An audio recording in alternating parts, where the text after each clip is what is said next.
wabarakatuh. Perkenalkan, nama saya Farhat Nisa dari Prodi PAI. Saya di sini akan menjawab pertanyaan soal luas filsafat pendidikan. Soal pertama itu adalah, apa itu filsafat pendidikan? Nah, jawabannya, filsafat itu berasal dari bahasa Inggris dan Yunani. Dalam bahasa Inggris yaitu filosofi, sedangkan dalam bahasa Yunani philen atau philos yang artinya cinta. Sedangkan sophie dan sophia artinya kebijaksanaan. Dengan demikian, filsafat dapat diartikan cinta kebijaksanaan. Soal kedua yaitu, apa manfaat mempelajari filsafat pendidikan Islam? Nah, sedangkan jawaban saya itu ada 3. Yang pertama, filsafat pendidikan itu dapat menolong perancang pendidikan dan yang melaksanakannya dalam suatu negara untuk membentuk pemikiran sehat terhadap proses pendidikan. Yang kedua, filsafat pendidikan dapat menjadi asas yang terbaik untuk penilaian pendidikan Islam dalam arti menyeluruh. Sedangkan yang ketiga, filsafat pendidikan Islam akan menolong dalam memberikan pendalaman pikiran bagi faktor-faktor spiritual, kebudayaan, sosial, ekonomi, dan politik di negara kita. Dan yang ketiga itu tokoh filsafat dari barat dan timur.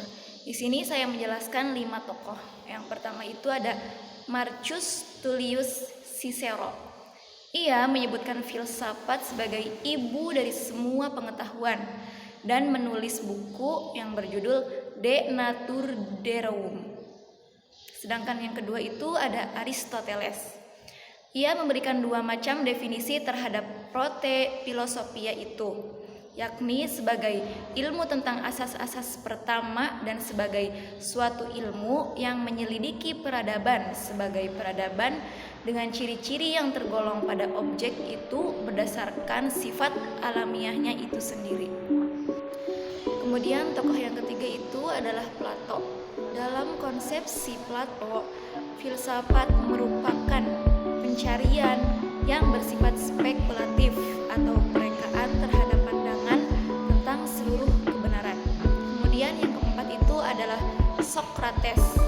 Dalam pemahaman Socrates, filsafat adalah suatu peninjauan diri yang bersifat reflektif atau perenungan terhadap asas-asas dari kehidupan yang adil dan bahagia.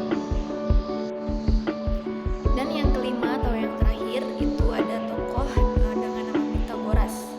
Pythagoras itu mendirikan aliran filsafat Pythagoreanisme yang mengemukakan sebuah ajaran metafisis bahwa bilangan merupakan intisari dari semua benda maupun dasar pokok dari sifat-sifat benda itu sendiri.